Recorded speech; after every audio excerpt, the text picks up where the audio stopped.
New Thought Media Network. We are a global broadcast network of positive music, media, and entertainment, inspiring humanity's evolution along the journey of enlightenment and creating a world of love, peace, empowerment, and prosperity for all. New Thought Media Network. Positively inspiring.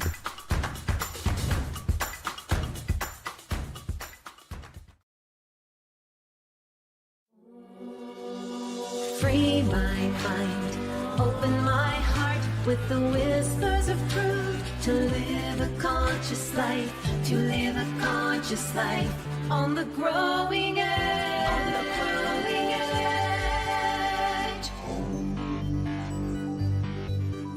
edge. And now, here's Ali. Hello and welcome to Growing Edge Live. I'm Ali Benjamin, and it is my great joy to be here today. As you can see, I've got a beautiful soul sister on the screen next to me. And but before I introduce you to Kellee, I want to welcome you, whether you're here for the first time or you're back because you enjoy these deep dive conversations with individuals that are channeling their time, their talent, their energy, their resources, their creativity into doing good work in the world. And today my guest is a friend of mine. Kellee Morris she's also known as, do you say Shamama? Is that how you say it, Kellee? Yeah. Yes. Yeah, that's I don't even remember how I started being called Shamama, but yeah, some people say Shamama. Shamama. Well, Kellee is a friend of mine. We've known each other for quite a long time now. I don't know, a decade or more. And you used to live close by, but you're now far away. Where are you?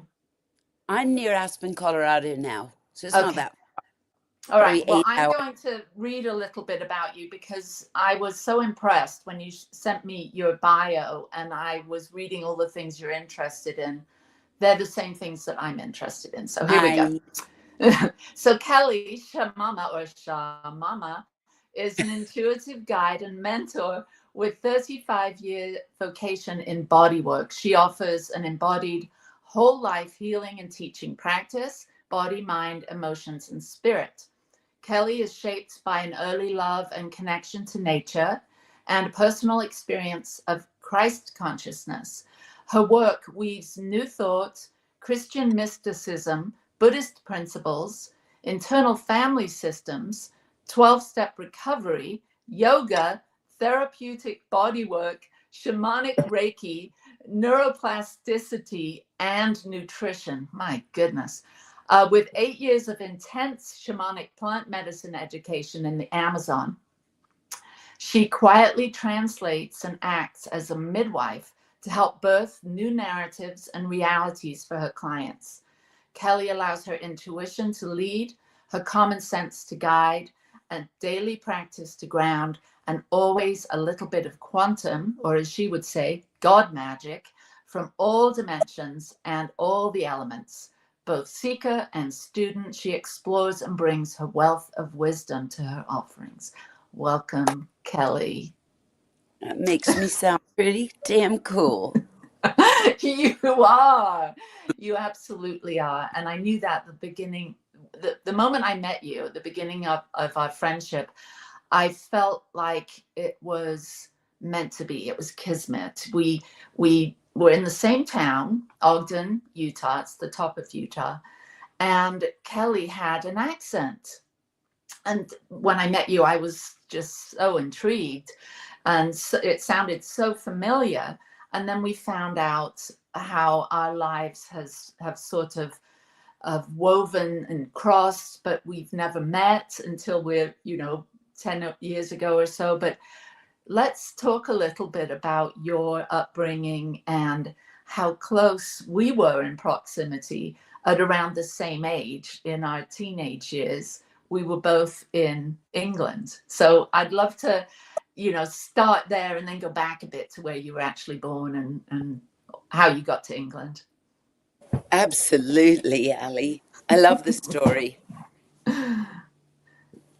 Yeah. So why don't you talk a little bit about where how you got to England and why you were in Oxfordshire for school.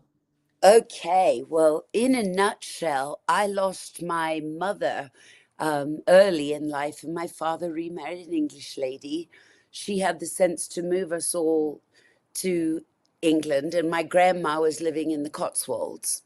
And my grandma and my grandmother and grandfather fixed up old period homes and sold them as a business.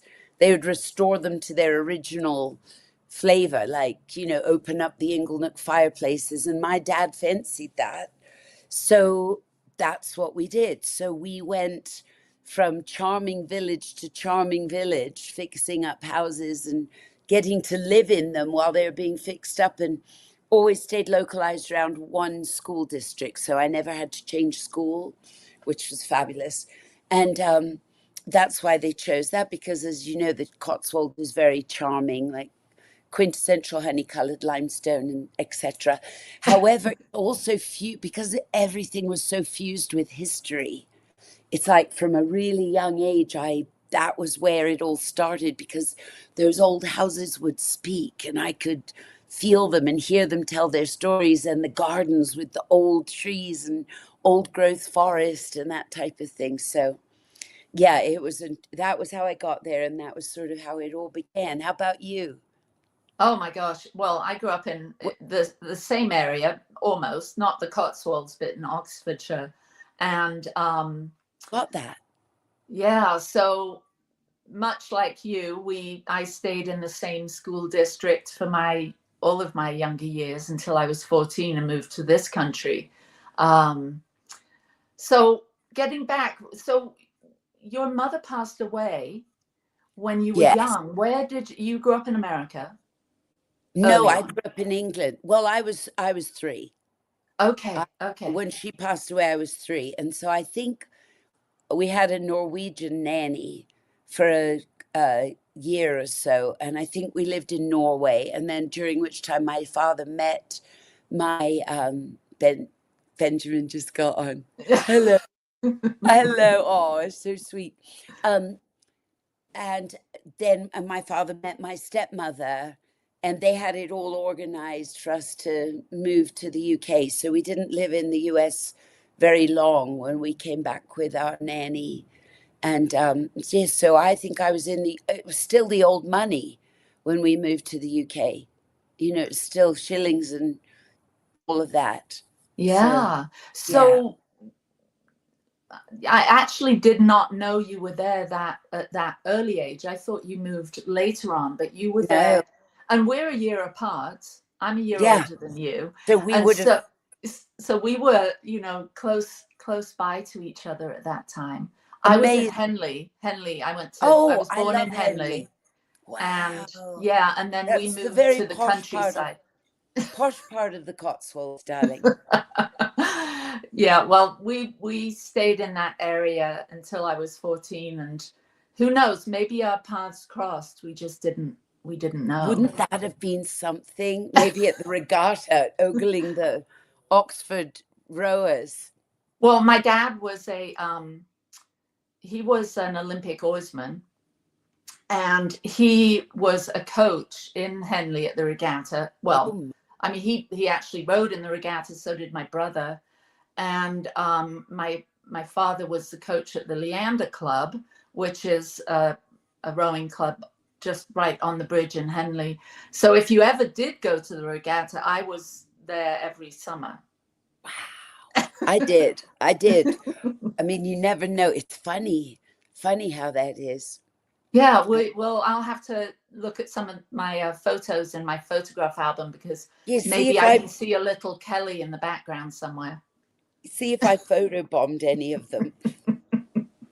Anyway, I read your bio, and obviously you've spent a tremendous amount of time diving into the mystical, the magical. You've spent a lot of time learning and studying. I'd like to know where all that started. Were you, as a young one, were you interested in the human condition? And were you interested in the mystical side of life? Was your family spiritual or religious? How did you become so interested in, things that aren't so obvious to the naked eye? Well, first of all, I think I have to say that losing my mother at the age that I did,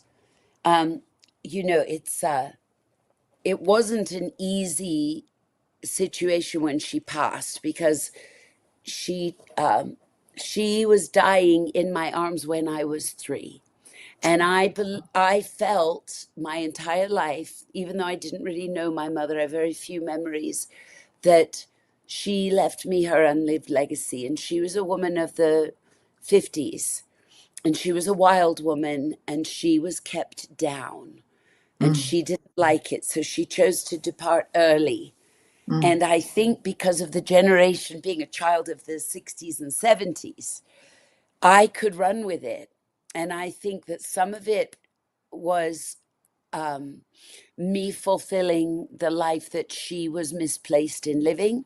And the other part of it, I really think, had to do with where we lived, because something happens when you're traumatized like that at a young age that opens up a whole different realm before there's cognitive understanding of what that realm is.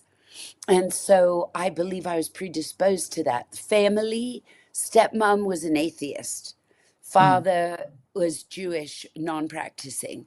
And so I was actually hungry for there to be a container for my spirituality. But before there was nature, I just felt like nature held me. I felt like the trees, and I could always, I would forage for plants and eat the plants and know which ones to eat. It's funny because I've told someone this. I used to eat mushrooms, and they go, "Oh, well, that explains everything then." But I never got ill. I always ate the right one. So it was in there. And I didn't really think much about it until my friends started saying, "Well, what are you going to be? What are you going to be when you grow up?" And, they all share, and they say to me, "Well, what are you going to be when you grow up?" And I go, "Well, I don't know what I'm going to be, but I know what I'm going to do. I'm going to bring the power of the moon to the people." And they're like, "You can't do that." And it's like, when I was 5, I'd been out on Halloween with this big gaudy glass ring that I'd bought my mother for like a quarter, or 25p. And the moon was reflecting in like the 7 big cuts of the glass. And I went, "Oh, I'm supposed to bring the power of the moon to the people." And I never left that. So even when my friends ridicule me, they go, "Well, what does that look like if you're bringing the power of the moon to the people?" I said, "I'm going to fly all over the world, and I'm going to help people understand what it means to love and be well," because there was so much in my life that wasn't that. And they laughed at me, and everyone said I was a dreamer. But that's what I did. And I unwittingly did it. It's like I felt like God chose it for me, because my path would open before me and I would be doing it. And none of it I ever planned to do. The only thing I knew was that when I would draw, like the images that I would draw would be repetitive. And they came to mean something once I was doing all this, lots of things with wings and spirals, and the plants with birds coming out of them. And, so it materialized around me, and through tremendous fight and hardship and suffering and struggle and dysfunction and mind, yeah. So I think that, and I believe this, Ali, and you tell me if this has been true in your experience, that people who are called to walk in the more mystical paths in life, or even to question things deeper than the surface, it's almost like mandatory that they've had a rough start, that things didn't go smoothly. They didn't necessarily have the idyllic upbringing. I don't really think I know but 1 or 2 people on this path that haven't had some rather hefty challenges to deal with. in Yeah. their family of origin, school, and being understood, understanding. So Hmm. Oh my yeah. gosh, as you're sharing your story, I am so connecting with it. You and I have both talked about the Enneagram. And Yes, and we're the that's something that same. I'm very passionate about. And we are both Enneagram type fours, the Absolutely. individualist. And so, just for those of you that aren't aware of the Enneagram, it is a typology or a system of understanding the human condition, and it helps one understand why they do the things they do, why they're interested in the things they're interested in. And when you share your story about your mother leaving at age 3, of you being a dreamer and your friends not quite understanding, your sort of magical thinking and your way of looking and engaging in the world, I too felt that. My mother left me when I was 5 and moved to America. And so I too grew up with, I think maybe this is some of what makes us both type 4s. Maybe when we don't grow up with our mother in our life that can reflect back to us who we are in terms of being loved and precious and understood, then we develop a way of wanting that and looking for that.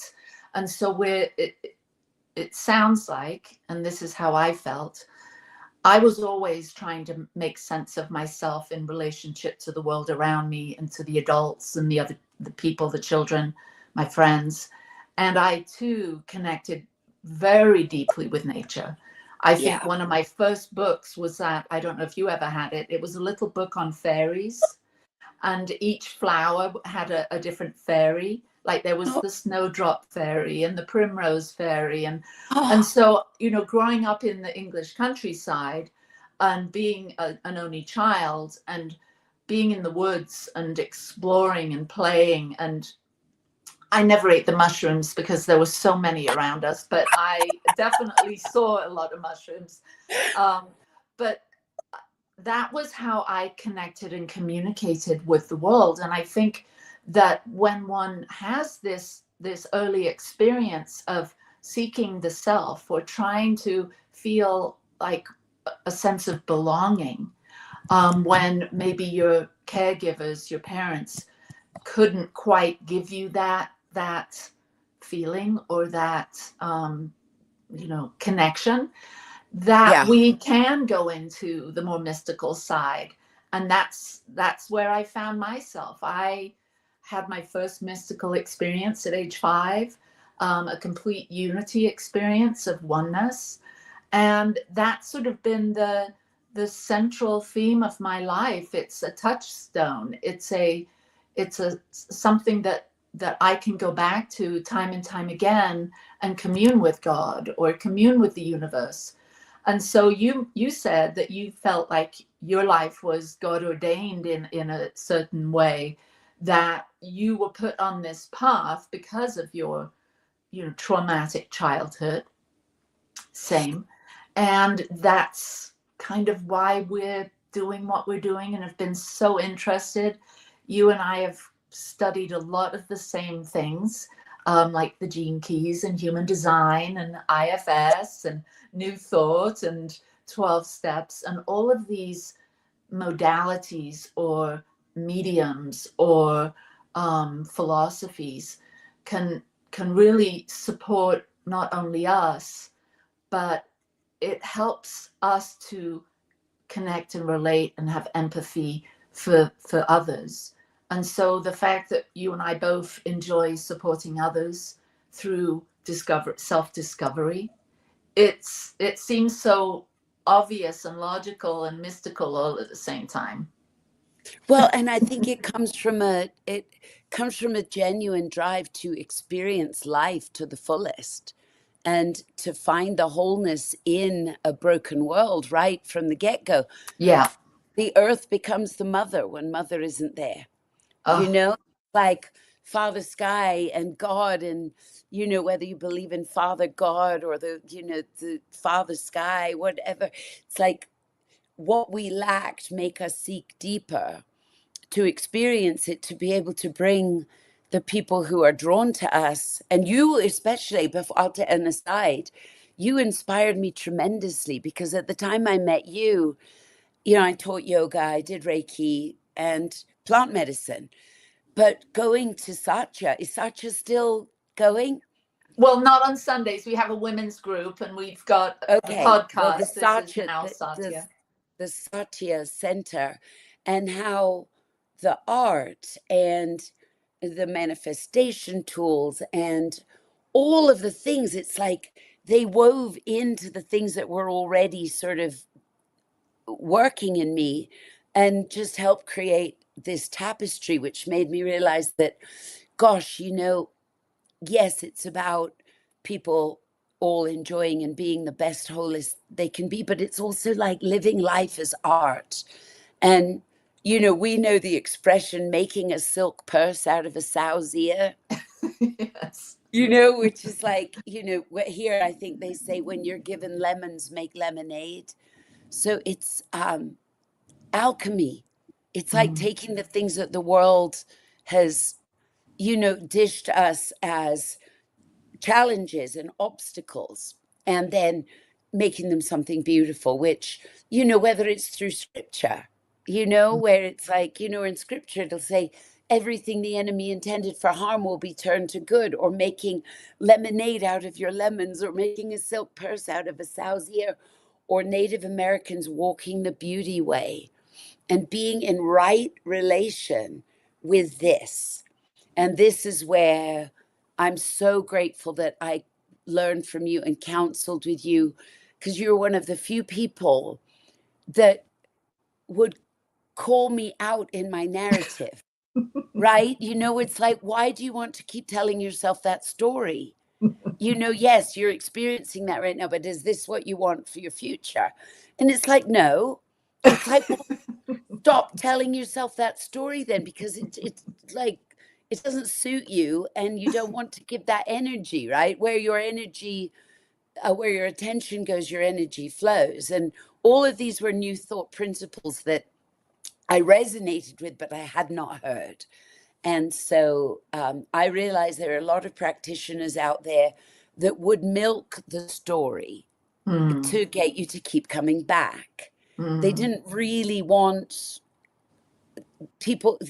I don't know if it's that they didn't want, because I can't say that, but the tools that they had kept people looping. And that's what got me interested in the limbic loop, where the mind gets stuck, and the whole thing about neuroplasticity. And then, you know, all of the work that Joe Dispenza made famous about, you know, the wiring together from the thoughts. And so it's so interesting that all of it weaves so beautifully together. And you've been an incredible beacon of the direction that I've wanted to go. And it's far more than a decade. It was 2007 I met you. Oh my gosh. Yeah, yeah. Wow. I That's a lot know. longer. Yeah. Well, I just love hearing you reflect back to me your path and your ability to really, you know, connect with those principles and embody them and move forward in your own evolution, move forward in creating and writing your own story. And it's so beautiful to witness. Thank you. I think the whole Joe Dispenza teaching, not the whole, but he's just on to so many new things these days. But that idea of breaking the habit of being yourself, you know, and I think that's what you're talking about with the looping, the limbic loop, staying stuck in a story, staying stuck in a program. And I know that you've done a lot of work, and so have I, to be able to see these loops, these patterns, these stories, these ways that people get stuck, and then like keep repeating it. It's like a good idea to keep mentioning what you're upset about, Yeah. And, Well, it does become a habit. And so many people are unconscious about the level of complaining they do. They right. may Well, not call it complaining. They may call it, I'm just sharing what's on my mind. I But know, if but the universe hears, or God hears, the complaint, and as you stay in your complaint, like, I'm not, thin enough, or wealthy enough, or young enough, or, I don't have the best opportunities that are going to get me in the, where I want to go, or whatever the particular story that sounds like a complaint or sounds like a victimization, then becomes the energy that you're vibing at. And that's the absolutely. law And of attraction. I know, and people saying, I don't want this, the universe just hears the subject Right. because the focus is on it. I saw a cute meme where somebody was like, oh, nobody loves me, and the universe was like, okay. And then I'll never get a job, and the universe was like, oh, all right, if you say so. And but here's the thing, this is the other thing that I've learned, is that, and it was my teacher, I must give mention to Hamilton Souther in the jungle, because I learned so much from him.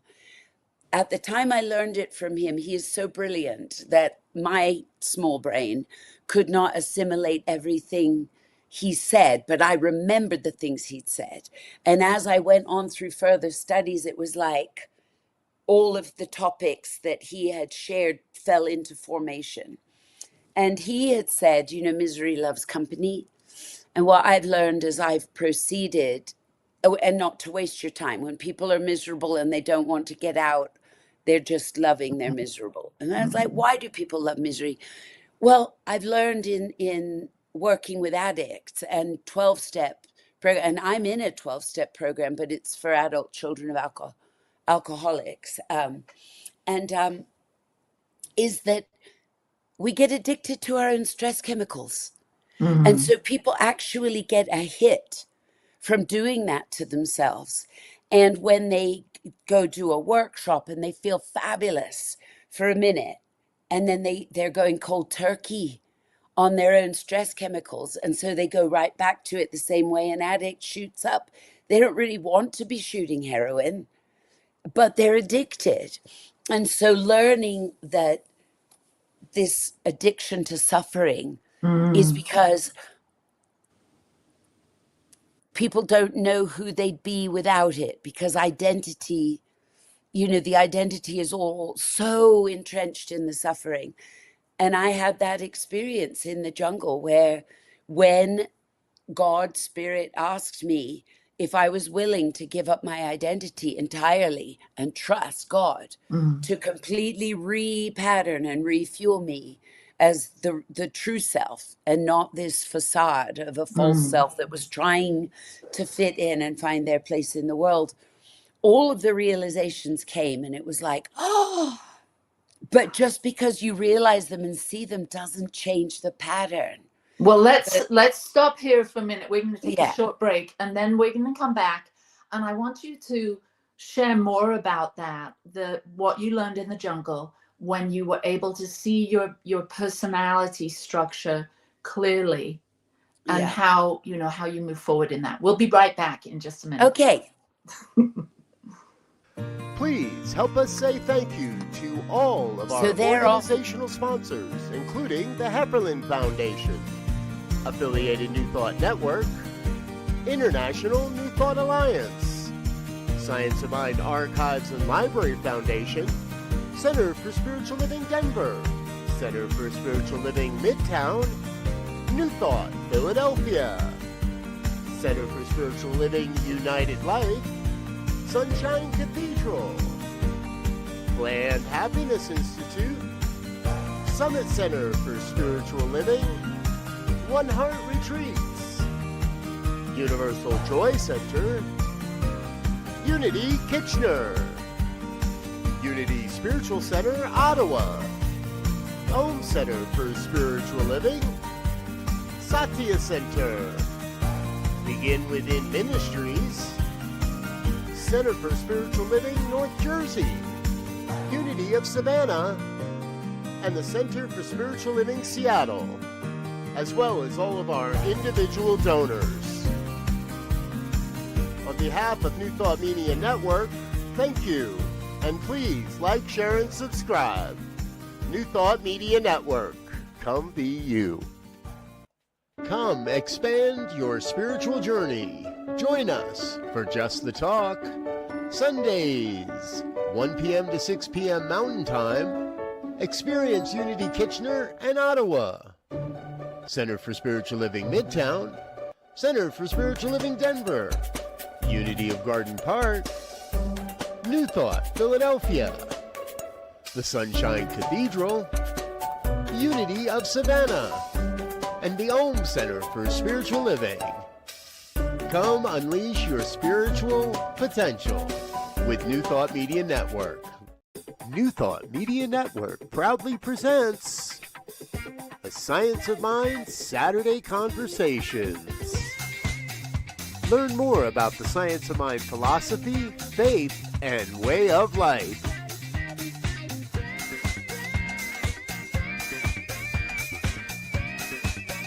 Join our team of experts for a weekly deep dive discussion.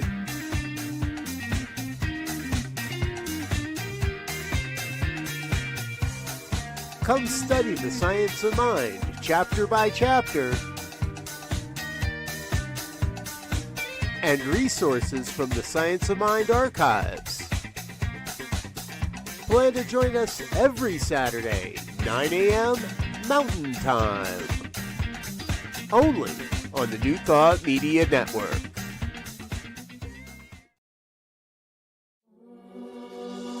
Free my mind, open my heart with the whispers of truth. To live a conscious life, to live a conscious life on the growing edge. On the growing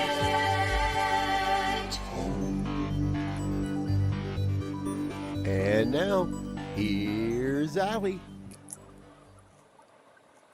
Hello, and we're back. I'm back with my friend Kellee. So Kellee, tell us about this ground shaking experience that you had in the Amazon, I think. Yeah. Well, yes, thank you for asking about it, because it was terrifying.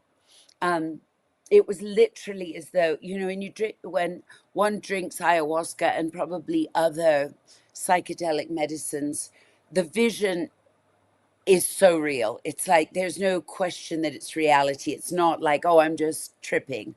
It's literally like, this is me and God. And if I want to redeem myself, I have to be willing to give up all of the old. And as I was like, I'm sick of my life, I hate my life, it moved through, and it literally felt like it took everything that made me out, and all there was the thinnest membrane that made my shape. And it was like I was sweating. I thought I was going to poo myself. I was I mean, this is common, but it was literally like my entire being was being scoured. And after it was done, it was the most incredible sense of peace. It was like the stories stopped, the chatter stopped. All of the things that had been haunting me, like ghosts and voices, and not like schizophrenic, just like critical, it stopped. And then I saw me, and it was funny because I looked like I do now. I had light hair. And I spoke to myself and said, I never want you to question who you are ever again. And I was like, right then, okay. Well, it wasn't that easy, because then what I've realized about the work with ayahuasca is the integration work. After ayahuasca, people need someone like you. People need someone that's going to repeatedly teach them to work those new neural pathways in, so that they can embody the vision, and then they can experience and live vision, instead of just going and drinking more and doing more mushrooms and doing another workshop. It's like learn how to embody it, change the neuroplasticity, change the narrative. So then you're informing the universe that, hey, this is pretty magic here. And with a good dose of common sense, right? Which a lot of the, I'm not going to say the new thought movement, but definitely the new age movement, where it's like, oh, it's all good, it's all love. It's like, no, it's not. It's it's like, if it's rotten, it's rotten. But how we interface with that, right? Would Yeah. you agree? It's like, because this has become the crux of my work.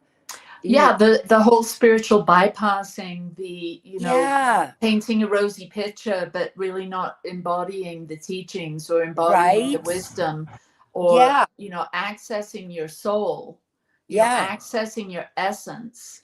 yeah, That is a deep and profound experience. And I know that you help facilitate people to connect with that deeper part of themselves and to bring it forward. And I do too. And I was just thinking of your mother when you mentioned that you were continuing her legacy in being self-actualized, self-realized, and bringing that um, to life.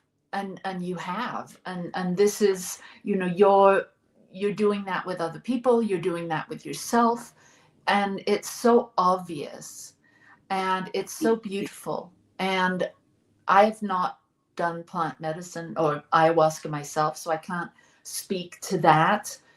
But whether we choose that path or another path, for me it was a mystical experience that I yeah, had that yeah, took me out of my personality and yeah, and helped me to see the bigger picture. yeah, And it's not seeing with your physical eyes, it's not exactly. hearing with your ears, it's a it's a deep knowing of the dimensions of ourself and of life and of God and of mystery that lands so fully during an experience that, Yes, like you're talking about, or those of absolutely, us that have had a oneness or an awakening experience. indeed. There's no going back. It becomes so part of who you are and everything you do that it's something you can't help but share with other people, I think. Um, Thank you, Ali. And I want to just be very clear about the fact that I had the experience with ayahuasca, and I absolutely, I mean, through meditation, through breath work, through mystical experiences in nature, vision quests. There's so many different ways that this can happen, but it requires a tremendous amount of courage. And one of the things that I can say about you and I both is we are very encouraging. And so I think that people don't need to be fixed, right? They need somebody to walk with them who maybe knows the way a little better than they do, to encourage them and be like, you can do it, and this is the way. More as a guide and a teacher than a healer. When people say healer, it's like, I don't like that. I don't think humanity's broken. I think this is another thing from my teacher Hamilton. He would say, we're not healing anyone, we're straightening energy. Like, it's like when wool, knitting wool gets tangled up, it's like untangling the bundles so that when people's energy is straight, they take the path they're supposed to take. They walk their path. They don't need to be told by me. They don't need a guru. They don't need that.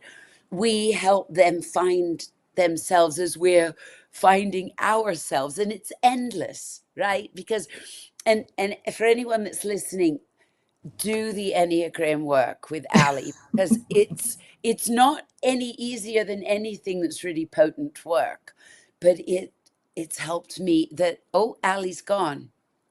Can we get Ali back? I don't want to talk without Ali. Well, anyway, since I'm giving her a plug, I think that exploring the Enneagram, Ali is an amazing guide to explore the Enneagram, which, like the gene keys, am I gone now too? or it's just, well, if it's just me, I'm still going to plug Allie. So just to find yourself, or human design, Rosie Cutter with human design, to just help find ourselves. Because something else I'll share, if I'm still live, is that I'm back. you're back. I was just plugging you and the Enneagram while you were gone. Oh, you're so sweet. I don't know what happened. We'll figure that out later on. Gremlins. Yeah. And I tell you, anytime me and technology, there's going to be and actually, no, I don't want to claim that to the universe. In the past, this has been a thing. Moving forward, no longer. Yeah. I was just, Yeah, go ahead. I was sharing about the true self and finding a mirror in the Enneagram and how helpful you are in doing that to learn how to navigate the true self, which was going to lead me to another funny thing that happened after that vision. So after the vision, and this was not under a psychedelic trance of any kind, but I talk to God as I understand God. And so I say, what is this thing about identity? Like, why do I feel that if I don't identify with a people group, if I'm not identified as being part of their group, that I feel shaky? And this was me sorting out the false self and, sort of being a veneer of a human because I didn't feel worthy, all of the ouchy stuff. And this is what Spirit said. It's like a little nursery rhyme. I looked in the mirror, and what did I see? I saw my identity staring back at me. So I removed the ID, and what did I see? All there was an entity. So it's like it could be any entity at all that we identify with, it becomes us.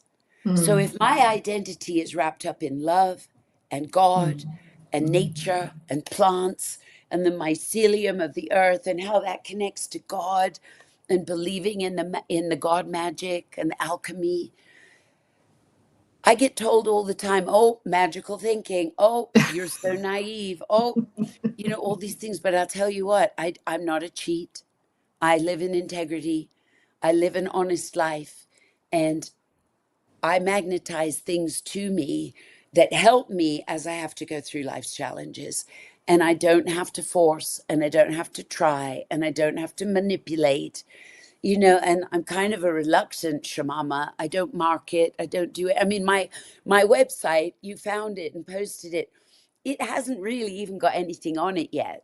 And Mark Greco, who's a dear friend of mine who made me the website, he's like, can we please finish your website?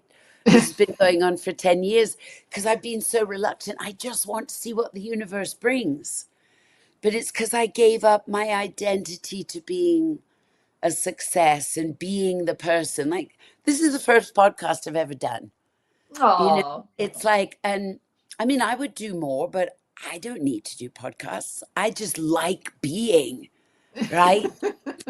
well, I love that you love being, and I love to see you so full of life and energy, and just you sharing about yourself and your path is having a ripple out effect. People feel that, and they feel the truth of it. And it's unusual because so many people go around trying to be a certain something or someone, or wear a mask, or get too far down the road of people pleasing or codependency or all of these things. But you're showing up as you, uniquely you, and that is a beautiful thing to witness. And I can imagine whether you're in a 12-step group, or you're teaching a yoga class, or you're running around the garden taking pictures of all those beautiful moths and butterflies, or whatever you're doing, there you are. And to have that degree of presence, I think, is the reason that we're all here, is to be fully present in our own lives, fully aware of our own energy and agency, to be able to respond to the things that come to us, whether it be a situation or a a person, a relationship, or even the work we do or the art we create, to be present with all of that. I think that, using the two of us as an example, we'll come to the end of this incarnation and feel like we lived the heck out of this life, that we were present as much as we could be. Not that it's easy, it's not. Sometimes we're faced with big challenges, and to be present in the midst of those challenges and allow your essence versus your programming or your personality to be with that challenge, that's a gift, to where we come to the point where even the darkest experiences we could possibly have, as hard as they are in the moment, moving through them with that sense of presence, you get to the other side and you're changed, because that's why we're here on earth, to take it all in, to feel the full beauty and magnificence of it all, and to truly be changed each moment. Because if you haven't noticed, we look in the mirror, we're changing all the time. You and I both have this beautiful silver hair. And so when we're engaged with the change and the flow and the ups and the downs in the way that you're describing it, in the way that I know you live it, then we can feel so full of life's beauty at whatever age and whatever we're doing. Absolutely. So I would agree 100%. And I would add that for me, I couldn't do it without a power greater than myself. Like for me, and I know it, whatever that power is to whomever, it's so much better to believe in love to a degree that is so beyond anything that we even live. It's like, and to ask and pray, because I'm like this right now, and I'm going through some of the most painful, worst thing I've ever gone through. And I can do both. I can cry, I can feel it, and I don't have to get attached to some catastrophizing. It's like, it's temporary, right? It's temporary. Everything's going to change. And the only thing that I can ever be guaranteed of is ever going to stay the same is the fact that everything's going to change. It is the truth. So you are out there in the world, you're teaching, you're around a lot of other people. And I'd love to know, what is it you're sensing? Like, what is the world hungry for right now? What is making a difference?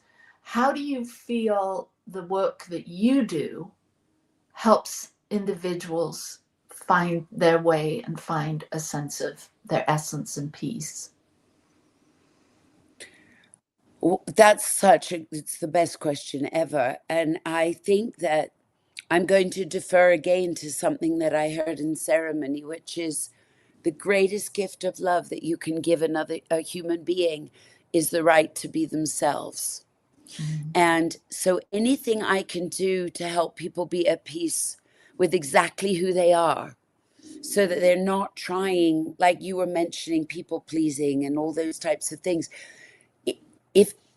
If every person knew that who they were, just as they are, was perfectly okay and acceptable, I don't think that we would have all the challenges and problems that we have. I think that's the gift that I bring, is to meet people where they're at, accept them the way they are, listen to them tell me what they want, and then help extract that out of them, or help them mine for that, or help them develop that, whatever it is. Nothing that I want, it's like it can range from healing from physical maladies to wanting to branch out and start their own yoga operation, or move away from dysfunctional parents that pay all the bills, and how to do that. It's sort of like, I don't even know what to call it, but when people find me, that's basically what I do, is what we do. It's like I get behind them and be like, okay, if you bring me your dreams and we'll make the blueprint like an architect, right? I'll Yeah. be the architect of your what you want for your future. And a lot of people are scared.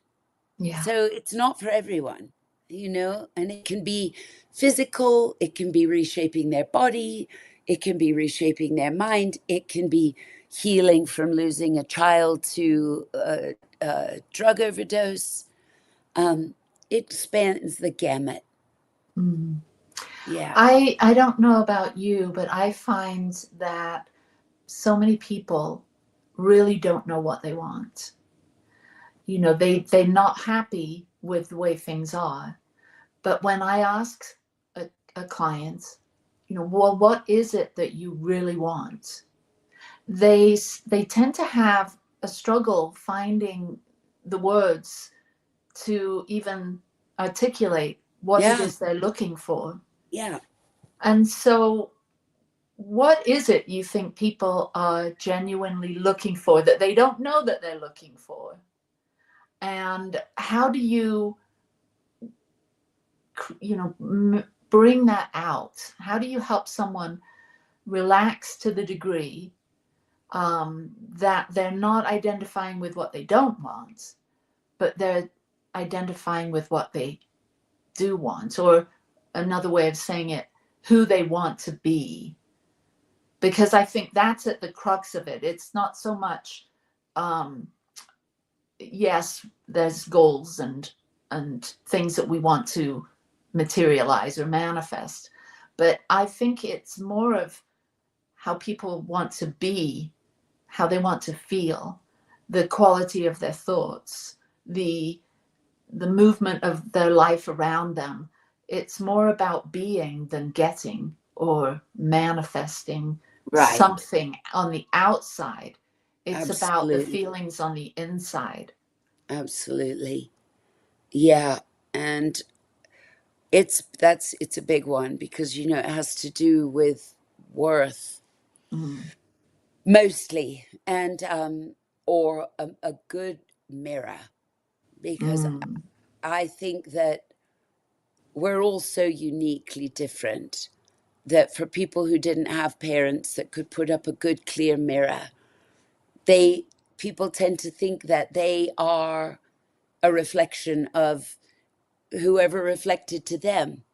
And I think most people want to be happy and at peace, right? May all beings be happy and may suffering be alleviated. I mean, there's the basics.